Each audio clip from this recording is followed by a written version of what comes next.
ابھی ایک کال آ رہی تھی ملیحہ کی، اس بچی نے کچھ عرصہ پہلے اسلام قبول کیا، چھپا کے رکھا. میں نے پوچھا روزے کیسے رکھتی ہے؟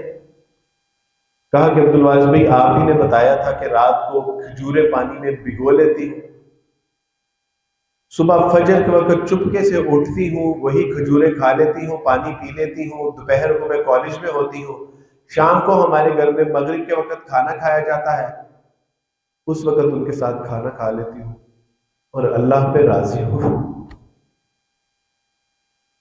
رضیت باللہ ربا وبالاسلام دینا وبمحمد نبیّا. ابھی ہم نے سچی بات ہے کہ اسلام کے لیے تو کوئی قربان نہیں دی. بیٹی سے پوچھا کہ بیٹا کوئی نصیحت کرو، ابھی نئی نئی اسلام قبول کیا، تو کہا کہ عبدالواز بھائی مسلمانوں کو پیغام دیجیے گا کہ 18 سال کے خوب روح پڑھی لکھی نوجوان اپنے ماں باپ بہن بھائی رشتہ دار گلی محلوں کو چھوڑ کے نہیں اپنا دشمن بنا کے آئی ہے صرف دین اسلام کے لیے.